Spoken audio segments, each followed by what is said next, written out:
Hello class, I hope you are doing well. तो आज हम भारतीय साक्ष्य अधिनियम 2023 के अपने आगे के सेक्शंस को पढ़ते हैं। तो जहाँ तक आई होप, हाँ, मुझे याद है कि सेक्शन 115 तक हमने कवर कर लिया था, जो बात करता है the presumptions as to certain fact, certain offence, जिसमें वेजिंग वॉर, ये सब जो स्टेट से रिलेटेड होते हैं उनके लिए अगर कोई भी मतलब उनसे भी रिलेटेड कोई भी अक्यूज्ड होगा तो उसका जो प्रिजम्पशंस होगा वो कोर्ट एज इट इज मान के चलेगी कि हाँ वो अक्यूज्ड है, जब तक कि उसको डिसप्रूव ना कर दिया जाए बाय द पार्टी। तो ये तो हमने सेक्शन 115 में पढ़ लिया था। अब आज स्टार्ट करना है हमको 116 से। तो चलिए फिर स्टार्ट करते हैं। इसके पहले एक ब्रीफ इंट्रोडक्शन कि हमारा बीएसए है क्या। तो जो द भारतीय साक्ष्य अधिनियम है, ये हमारे द इंडियन एविडेंस एक्ट 1872 को रिपील करके लाया गया है और इसका इन्फोर्समेंट डेट 1 जुलाई 2024 है। और इसके अलावा ज़्यादा इसमें कुछ चेंजेस नहीं है, बहुत ज़्यादा चेंजेस है तो इसमें जो इलेक्ट्रॉनिक और डिजिटल रिकॉर्ड्स हैं, एविडेंसेस हैं, उनको इसमें जोड़ा गया है। बाकी जैसे वर्ड्स लाइक जैसे ब्रिटिशर्स हो गए, प्रीवी काउंसिल हो गया, ब्रिटिश क्राउन हो गया, तो ये जो ब्रिटिशर्स एरा के जितने भी वर्ड थे, इन सबको इसमें ओमिट कर दिया गया है। तो इसको अब फुल फ्लेज, मतलब कहने का मतलब है कि फुल फ्लेज ये इंडियन लॉ के हिसाब से अब इसको बनाया गया है, ये जो हमारा नया लॉ है। तो भारतीय साक्ष्य अधिनियम, इसमें साक्ष्य के बारे में बताया गया है, एविडेंसेस के बारे में बताया गया है। तो ये हो गया। बाकी इसके सारे प्रोविजंस हमने अभी तक कवर कर ही लिए हैं, ये हमारे पुरानी क्लासेस में आपको मिल जाएंगे। तो आज हम अब स्टार्ट करते हैं सेक्शन 116 से, ठीक है। तो ये है, ये बात करता है द डॉक्ट्रिन ऑफ लेजिटिमेसी से, मतलब डॉक्ट्रिन ऑफ लेजिटिमेसी के बारे में ये बात करता है।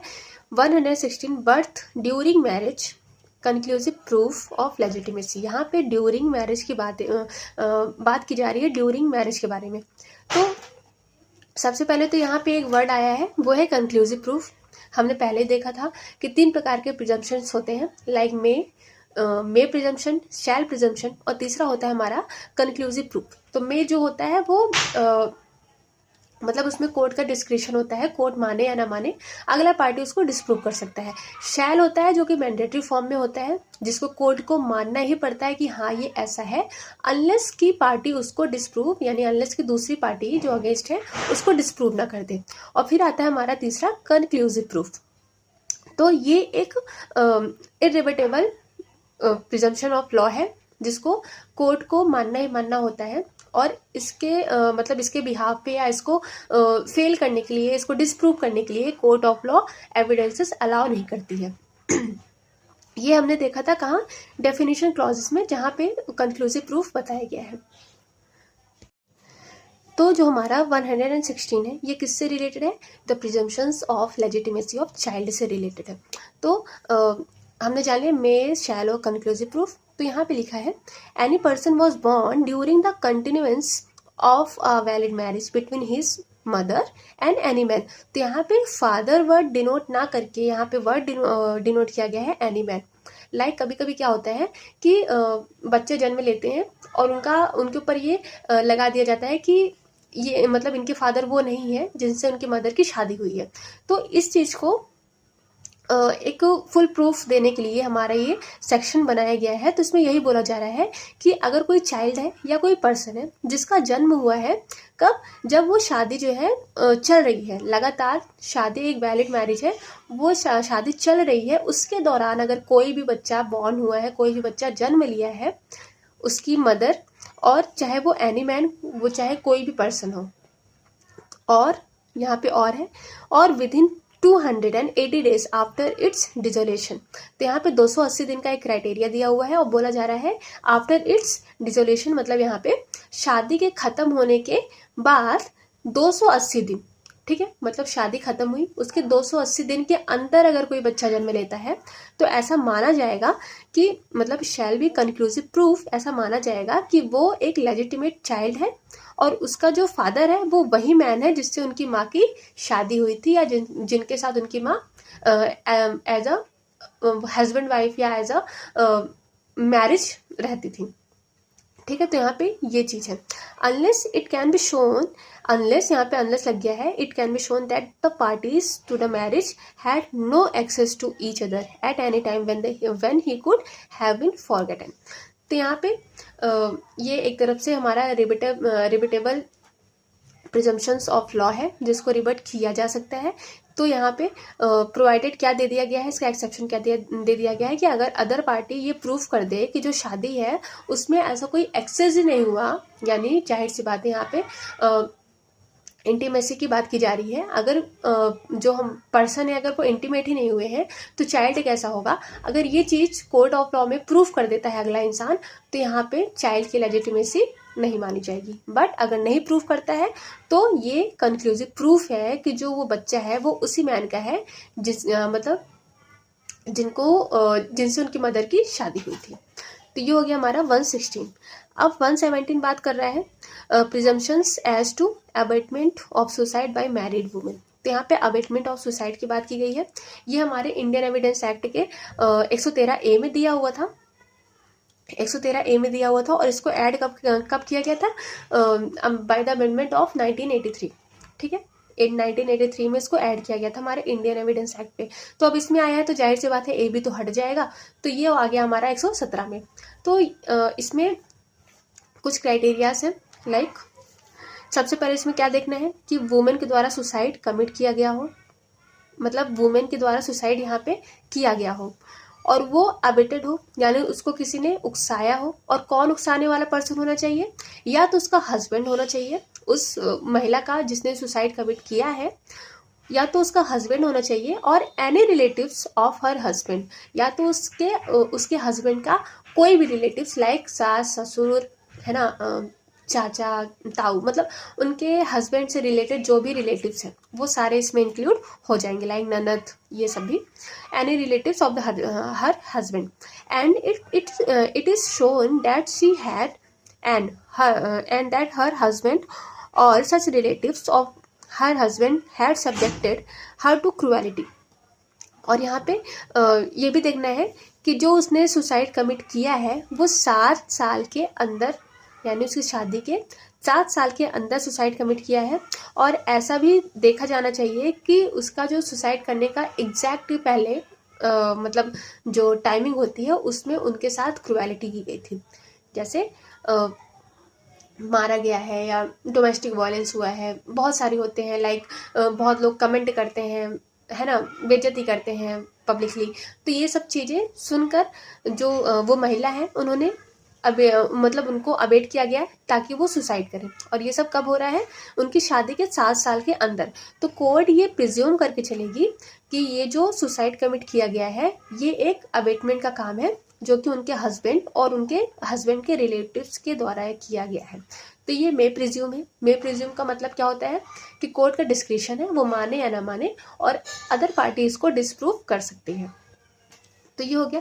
और यहाँ पे डावरी का नाम भी कहीं नहीं लिया गया है, मतलब डावरी डिमांड जो होती है यहाँ पे ऐसा नहीं है कि आप डावरी दिखाना जरूरी है, कोई भी कारण हो सकता है। लाइक कभी कभी फॉर एग्जांपल कभी कभी क्या होता है कि वुमेन को अगर चाइल्ड नहीं हो रहा है, उनको अगर बच्चा नहीं हो रहा है, तो उसके रिगार्डिंग भी उनको काफ़ी ताने सुनने को मिलते हैं, है ना, बांझ है या बच्चे नहीं हो रहे हैं, ये होता है, या तो बहुत सारे हैं, वो ससुराल की बातें हैं। तो ऐसे तानों को भी एज एन अबेटमेंट देखा जाएगा। तो ये हो गया हमारा 117। अब हम बात करते हैं सेक्शन नंबर 118 की, जो है हमारा डावरी डेथ के प्रिजम्पशन से रिलेटेड। तो ये हमारा इंडियन एविडेंस एक्ट में 113B में दिया हुआ था, जिसको 1986 में ऐड किया गया था हमारे इंडियन एविडेंस एक्ट में। तो अब ये 118 में आ गया है। और डावरी डेथ की जो ऑफेंस है, इसका जो पनिशमेंट है वो हमारे कहाँ दिया हुआ है, भारतीय न्याय संहिता के सेक्शन 80 में, यानी सेक्शन 80 में डावरी डेथ की डेफिनेशन भी दी हुई है और वहीं पे इसका पनिशमेंट भी दिया हुआ है। तो ये हो गई हमारी पनिशमेंट वाली बात। अब हम इसका प्रिजम्पशंस में चलते हैं। तो कोर्ट ऑफ लॉ के सामने अगर ऐसा कोई क्वेश्चन अराइज होता है कि डावरी डेथ है कि नहीं है, तो कैसे मानेगी मतलब कोर्ट में ये कैसे प्रिज्यूम किया जाएगा कि हाँ ये डावरी डेथ है। तो उसी के बारे में हमारा सेक्शन 118 बात करता है। यहाँ पे बोला जा रहा है कि कोई वुमेन है जिसकी डेथ हुई है, डावरी मत लगाओ यहाँ पहले डेथ है। यहाँ पे कोई वुमेन है जिसकी डेथ की गई है, मतलब जिसकी मौत हुई है, जिसकी डेथ हुई है, और ऐसा पाया जा रहा है कि उसके मरने के ठीक पहले उसके साथ क्रूएलिटी की गई है, उसके साथ हैरेसमेंट की गई है और उसके साथ ही साथ डावरी की डिमांड की गई है, यानी उससे दहेज मांगा गया है और दहेज मांगने के कनेक्शन में उसके साथ क्रूएलिटी या हरासमेंट हुआ है। तो ऐसी कंडीशन में कोर्ट ऑफ लॉ ऐसा प्रिज्यूम करके चलेगी कि जो पर्सन मतलब जिस वुमेन की यहाँ पे डेथ हुई है उसको डावरी डिमांड के लिए ही यहाँ पर मारा गया है। तो ये हमारा है शैल प्रिज्यूम, ये मैंडेटरी है कि कोर्ट ऑफ लॉ को ऐसा मानना ही पड़ेगा कि हाँ ये जो वुमेन है इसकी जो डेथ है वो डावरी डेथ ही है, अनलेस कि अदर पार्टी इसको डिसप्रूव ना कर दे। तो ये हो गया हमारा 118 presumptions as to dowry death. तो ये हमारा इंपॉर्टेंट था पहले भी, अभी भी इंपॉर्टेंट ही है। यहाँ पे दोनों में डिफरेंस क्या है कि इसमें लिखा है कि 7 साल का ड्यूरेशन है, यानी अबेटमेंट ऑफ सुसाइड के लिए यहाँ पे शादी के 7 साल का एक क्राइटेरिया लगा दिया गया है कि अगर कोई मैरिड वुमेन सुसाइड करती है तो 7 साल के अंदर करना चाहिए, तब ये सेक्शन लगेगा। बट यहाँ पे ऐसा 7 साल का कुछ भी नहीं लिखा है, यानी जो डावरी डेथ होता है ये मतलब ये नॉर्मल से जनरली बात है कि डावरी डेथ शादी के पहले ही कुछ सालों में किया जाता है। बट क्या पता भाई शादी 10 साल हो गए, 15 साल हो गए, उसके बाद डावरी की डिमांड की जा रही है। तो इसलिए यहाँ पे कोई भी क्राइटेरिया 7 साल, 10 साल, 3 साल ऐसा कोई भी क्राइटेरिया यहाँ पे नहीं लगाई गई है, यानी जब तक शादी चलेगी कभी भी डावरी डेथ का सीन हो सकता है। दूसरा, यहाँ पे हस्बैंड और रिलेटिव की बात की गई है। यहाँ पे हस्बैंड रिलेटिव्स की बातें नहीं की गई हैं, बट ये प्रिज्यूम करके चला जाता है कि जो डावरी की डिमांड होती है वो हमेशा ससुराल साइड से होती है, यानी हस्बैंड के साइड से होती है। तो ये हो गया हमारा 117, 118। तो अब आते हैं सेक्शन नंबर 119 में। ये बात कर रहा है कोर्ट में presume existence of certain fact. तो यहाँ पे कोर्ट में प्रिज्यूम है, जाहिर सी बात है डिस्क्रिशन की बात कर रहा है। और यहाँ पे कोर्ट ये उसका डिस्क्रिशन है कि कोर्ट ये माने या ना माने कि यहाँ कुछ हुआ है likely to have happen, like the common course of natural event, human conduct, public and private business. मतलब इन टाइप की कुछ चीज़ें यहाँ पे पर्टिकुलर केस में हुई हैं। ऐसे फैक्ट अगर उनके सामने लाए जाते हैं कोर्ट ऑफ लॉ के सामने, तो कोर्ट ये माने या ना माने ये उसका डिस्क्रिशन होता है। इसमें एक इम्पॉर्टेंट इलस्ट्रेशंस आ जाते हैं हमारे बी से रिलेटेड, जो कि बात करता है एन अकम्प्लिस के बारे में। तो अकम्प्लिस मतलब होता है पार्टनर इन क्राइम, ठीक है। जो मेन जो हमारा अपराधी है उसका कोई पार्टनर है जो जिसने उस क्राइम में उसका साथ दिया था, तो वो ही जो पर्सन होता है उसे ये अकम्प्लिस कहते हैं। तो ये कभी कभी क्या होते हैं, लाइक आस्तीन का सांप, मतलब अपने आप को बचाने के लिए अपने दोस्त को सूली पे चढ़ाने वाला काम। तो ये कभी कभी एज एन विटनेस आ जाते हैं कोर्ट ऑफ लॉ में। तो इनका जो क्रेडिट होता है वो अनवर्दी होता है जब तक कि उनको कोरोबरेट ना किया जाए। लाइक अगर वो कोर्ट ऑफ लॉ में कुछ जाके बता रहे हैं तो वो एक सब्सटेंटिव पीस ऑफ एविडेंस नहीं है कि उसी बेस पे अक्यूज्ड को कन्विक्शन हो जाए। उस जो वो बता रहा है इंसान, जो अकम्प्लिस बता रहा है कोर्ट ऑफ लॉ में, उसको कोरोबरेट किया जाएगा बाय द पार्टीज, मतलब बाय द एडवोकेट्स। तो ये हो गया बी। ये इसमें यही इंपॉर्टेंट है कि मे प्रिज्यूम है या शैल। तो यहाँ पे कोर्ट ऑफ लॉ ऐसा मान के चलेगी या रिबट किया जा सकता है अगले पर्सन के द्वारा। ओके, तो फिर हम आते हैं सेक्शन नंबर 120 में।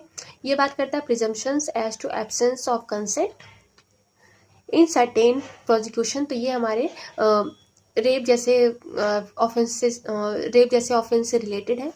यानी यहाँ पे ये बोला गया है, सबसे पहले ये शैल प्रिज्यूम है, यानी यहाँ पे कोर्ट को ये मानना ही पड़ेगा कि ऐसा है जब तक कि अदर पार्टीज को डिस्प्रूव ना कर दे। और यहाँ पे क्या मानना पड़ेगा, इतना पढ़ा ना जाके कि अगर क्वेश्चन या राइज होता है कोर्ट ऑफ लॉ में कि जो सेक्सुअल इंटरकोर्स हुआ है by the accused and the victim, between the accused and victim, ये जो है वो with the consent of women है, ठीक है। अब भाई वुमेन कह रही है नहीं मेरे कंसेंट से नहीं हुआ था, अक्यूज कह रहा है नहीं ये कंसेंशुअल है, यानी कंसेंट हुआ था।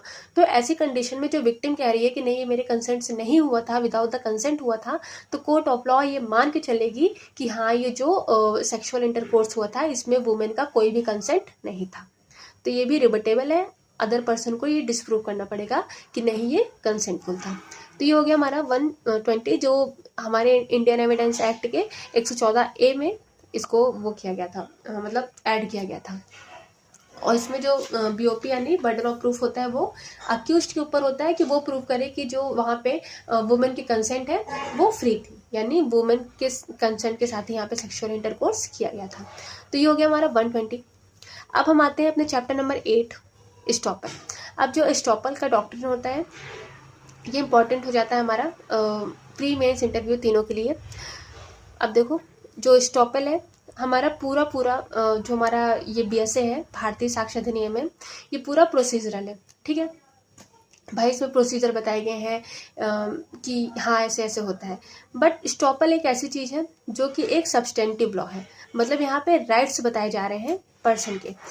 तो सबसे पहले तो ये एक रूल ऑफ एविडेंस है और एक सब्सटेंटिव लॉ है, हमारे BSA का एक एक्सेप्शन है ये।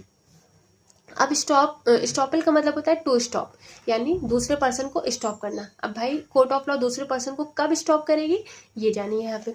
अब 121 हमारे स्टॉपल से रिलेटेड बात करता है, 115 में हमारा ये इंडियन एविडेंस एक्ट में दिया था। स्टॉपल का मतलब है when one person has by his declaration, act और ओमिशन इंटेंशनली कॉज्ड और परमिटेड अनदर पर्सन, यानी यहाँ पे एक पर्सन है जो कि अपने डिक्लेरेशन से या अपने एक्ट से या अपने ओमिशन से इंटेंशनली यहाँ पे परमिट कर रहा है अनदर पर्सन को, किसी दूसरे पर्सन को, कि वो बिलीव करे कि कोई भी थिंग है जो कि ट्रू है। ठीक है, मतलब यहाँ पे कोई भी फैक्ट है, कोई भी थिंग है, एक पर्सन चाह रहा है कि दूसरा पर्सन इससे सच समझे, और ये चीज़ जो है जो पर्सन है वो डिक्लेयर कर रहा है ना, कि ऐसा नहीं ऐसा है, मतलब ये सच है, ये ट्रू है, आप इसको मानो। और जाहिर सी बात है अगर आपके सामने ऐसी सच्चाई से कोई भी चीज़ें रखता है, कोई कुछ भी रखता है, तो आप उसको सच मान लेते हो। तो ये जो हमारा 121 है ये उसी पे बार लगा रहा है कि अगर आपने बाय डिक्लेरेशन किसी दूसरे पर्सन को ये यकीन दिला दिया है कि ये जो चीज़ है या ये जो फैक्ट है ये ट्रू है, तो अब आप बाद में उस चीज़ से मुकर नहीं सकते हैं। मतलब नीदर ही, ना तो वो पर्सन यानी जो ये पहला पर्सन जो डिक्लेयर कर रहा है और ना तो उसके रिप्रेजेंटेटिव शैल बी अलाउड नहीं होंगे to deny the truth of that thing, मतलब जिस चीज़ को आपने दूसरों के सामने सत्य बताया है बाद में आप उसको असत्य नहीं बता सकते हैं। यानी जिस चीज़ को आपने एक बार बोल दिया और दूसरे बिलीव कर लिए कि हाँ वो सत्य है, तो वो है, मतलब वो एक पत्थर की लकीर हो जाएगी, वहाँ पे एक बार हो जाएगा कि आप अब उसको डिनाई नहीं कर सकते हैं कि नहीं मैं ऐसा नहीं कह रहा था। तो ये चीज़ें एक तरफ से देखा जाए तो एक पर्सन का राइट्स भी बता रही है और दूसरे पर्सन का ड्यूटी भी बता रही है। That's why it is a substantive law. तो ये हो गया हमारा 121 डॉक्ट्रिन ऑफ स्टॉपल, यही है। अब यहाँ पे बताया जा रहा है कि एक्सेप्शंस, स्टॉपल के एक्सेप्शंस कहाँ नहीं लगाए जाते हैं।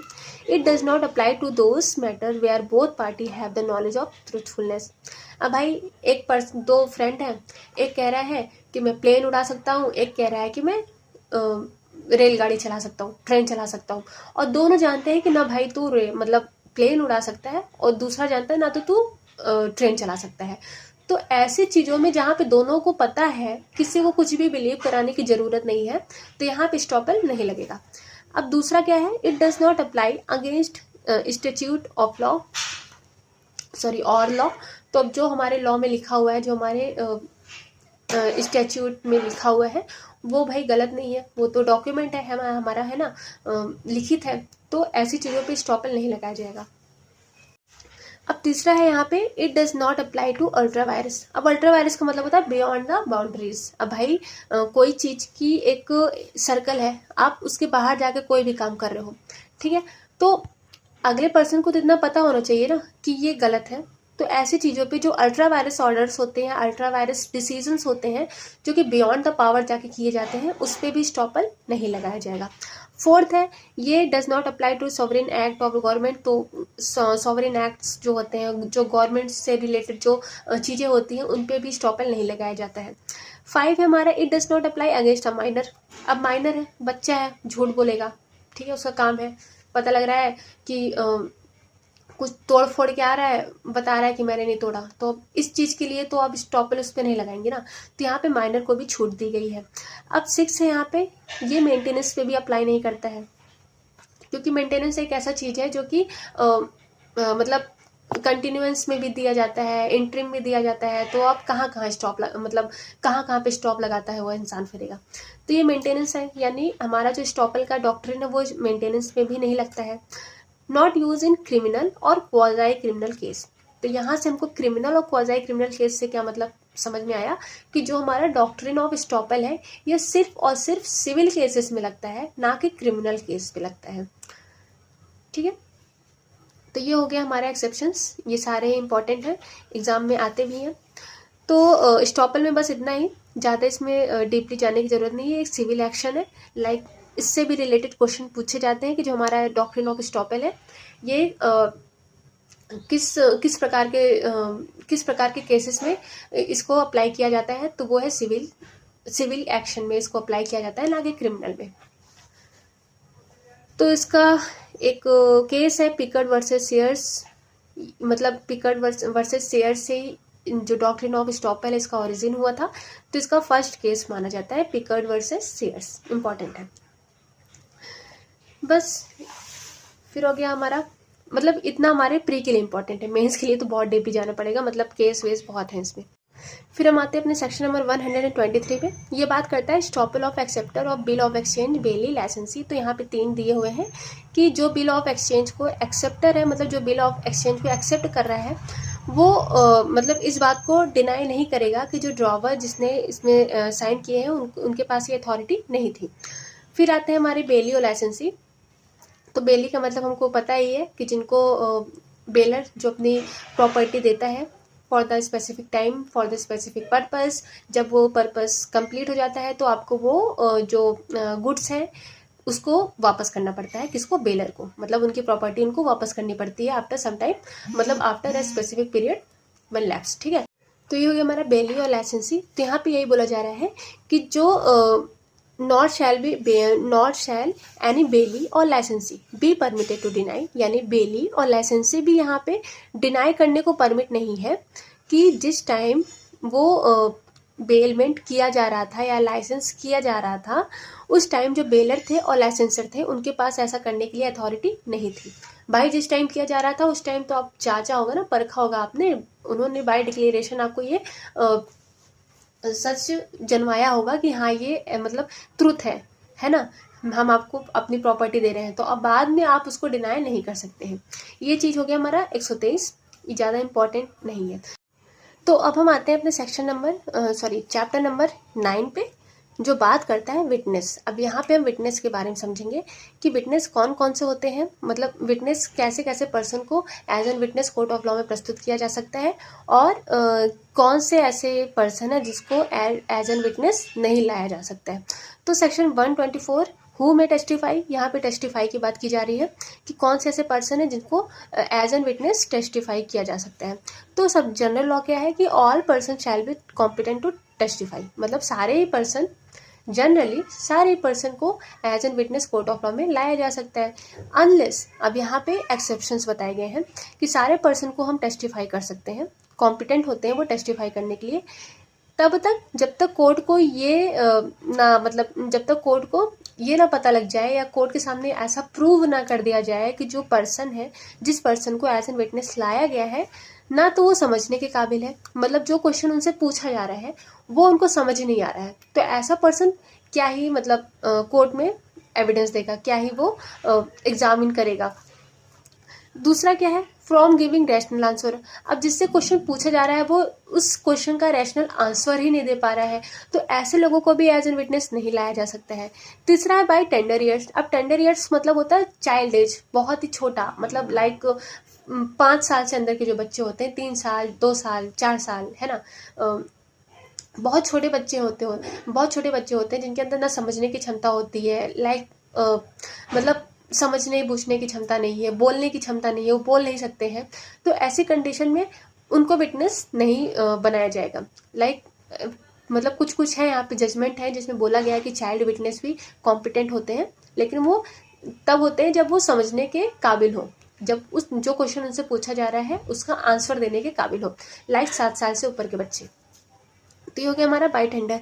अब चौथा यहाँ पे क्या है कि एक्सट्रीम ओल्ड एज। अब भाई कोई है 90 साल का, 95 साल का, वो बोल ही नहीं पा रहा है, वो समझ ही नहीं पा रहा है उसके साथ क्या हो रहा है, तो ऐसी कंडीशन में भी उसको विटनेस के रूप में लाना गलत है। अब डिसीज, किसी को डिसीज है, अब चाहे वो बॉडी से रिलेटेड हो या माइंड से रिलेटेड हो। अब बॉडी से रिलेटेड मान लो कोई ऐसा पर्सन है जो कि कोमा में है, अब उसको एज एन विटनेस कहाँ से लाएंगे? माइंड है, इंसान पागल है, अब पागल है तो कुछ भी पक रहा है, तो उसको एज एन विटनेस लाने का कोई मतलब नहीं है। मतलब और ऐसे कई सेम काइंड, मतलब इस टाइप के जितने भी पर्सन्स होते हैं वो लोग कॉम्पिटेंट नहीं हैं। इसके अलावा और भी एक्सेप्शंस हो सकते हैं। इसके बाकी जनरल रूल तो यही है कि सारे पर्सन जो है वो कॉम्पिटेंट होते हैं टेस्टिफाई के लिए। ये हो गया। अब एक्सप्लेनेशन यहाँ पे दिया हुआ है, a person of unsound mind. तुम्हारे इंडियन एविडेंस एक्ट में ये चीज़ लुनेटिक वर्ड में लिखी हुई थी, वहाँ पे लिखा हुआ था कि a lunatic person is not competent to testify. यहाँ पे लुनेटिक वर्ड हटा दिया गया है और यहाँ पे क्या लिखा गया है? A person of unsound mind is not competent to testify, मतलब is not incompetent to testify unless he is prevented by his soundness of mind from understanding the question put to him and giving rational answer to them। तो सबसे पहले general rule ये कि unsound mind के person जो होते हैं वो कॉम्पिटेंट नहीं है टेस्टिफाई के लिए। बट मान लो ऐसा कोई इंटरवल हो रहा है कि वो अनसाउंड माइंड थे, अब ठीक हो गए, तो जिस टाइम में वो ठीक है, जिस टाइम में उनको क्वेश्चन समझ में आ रहे हैं और वो उसका एक रैशनल आंसर दे सकते हैं, तो उस टाइम में जो भी उनसे पूछा जाएगा वो as an witness court of law में प्रस्तुत किए जाते हैं। तो ये हो गया हमारा अनसाउंडनेस माइंड, मतलब जो एज एन विटनेस अगर कोई भी पागल इंसान को लाया जा रहा है तो वो यहाँ पे हो जाएगा। तो यहाँ पे समझ मतलब जो डिफरेंस है हमारे इंडियन एविडेंस एक्ट और बीएसए में वो यही है कि यहाँ पे अनसाउंड माइंड ला दिया गया है लुनेटिक को हटा के। अब आते हैं सेक्शन नंबर 125 में, जो बात कर रहा है witness unable to communicate verbally. तो यहाँ पे ऐसे विटनेस की बारे में बात की जा रही है जो कि कम्युनिकेशन नहीं कर सकते हैं, वर्बली नहीं बोल सकते हैं। लाइक मतलब जो डम्ब होते हैं, जो डम्ब विटनेस होते हैं, तो पहले यहाँ पे डम्ब विटनेस ही लिखा था, लेकिन अब इसको रिप्लेस करके यहाँ पे witness unable to communicate verbally लिख दिया गया है। तो यहाँ पे अगर ऐसा कोई पर्सन है, ऐसा कोई व्यक्ति है जो कि वर्बली कम्युनिकेट नहीं कर पा रहा है और वो एज एन जेस्चर कुछ बता रहा है या कुछ लिख के बता रहा है, इस टाइप से अगर वो अपने बातों को कोर्ट ऑफ लॉ के सामने रख रहा है, तो ऐसे एविडेंस को हम ओरल एविडेंस के रूप में जानते हैं। तो ये हो गया हमारा 125 विटनेस के बारे में। तो यहाँ पे यही क्वेश्चन पूछा जाता है डायरेक्टली कि जो witness unable to communicate verbally होते हैं उनके जो एविडेंस होते हैं वो किस प्रकार से कलेक्ट होते हैं, तो वो एक ओरल एविडेंस के रूप में कलेक्ट किए जाते हैं। अब एक वीडियोग्राफी, मतलब वहाँ पे कोर्ट ऑफ लॉ वीडियोग्राफ के रूप में भी जो है रिकॉर्ड कर सकता है। ठीक है, ये प्रोवाइडेड, इसमें ज़्यादा कुछ है नहीं, असिस्टेंट के बारे में बात कर रहा है। तो अब हम आते हैं सेक्शन नंबर 126 में, जो बात कर रहा है हस्बैंड एंड वाइफ की कॉम्पिटेंसी को, कि वो एज ए विटनेस कब कॉम्पिटेंट होंगे। तो इसमें भी ज़्यादा कुछ है नहीं, बहुत शॉर्ट में कि सिविल प्रोसीडिंग में भी वो एक कॉम्पिटेंट विटनेस है, क्रिमिनल प्रोसीडिंग में भी अगेंस्ट एक दूसरे के वो कॉम्पिटेंट विटनेस हो सकते हैं। तो ये हो गया हमारा 126।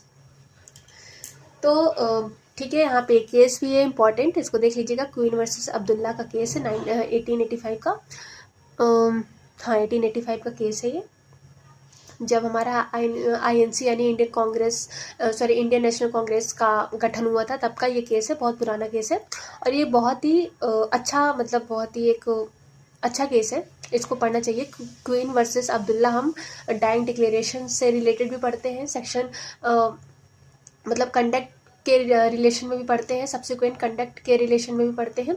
इसके अलावा हम इसको एज ए जो डम्ब विटनेस होते हैं या witness unable to communicate verbally, इनके रिगार्डिंग भी हम इसको केस पढ़ते हैं। फिलहाल ये जो हमारा क्वीन वर्सेस अब्दुल्ला का केस है ये डाइंग डिक्लेरेशन से ज़्यादा जुड़ा हुआ लगता है।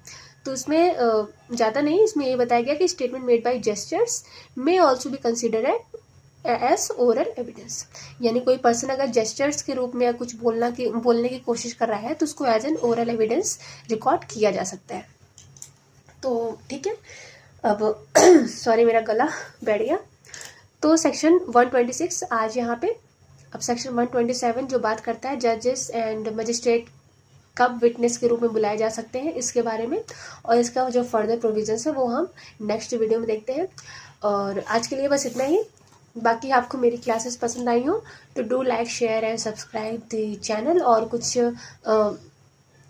कुछ सजेशन करना हो तो आप दे सकते हैं। Otherwise be prepare for your examination and happy Diwali to all of you.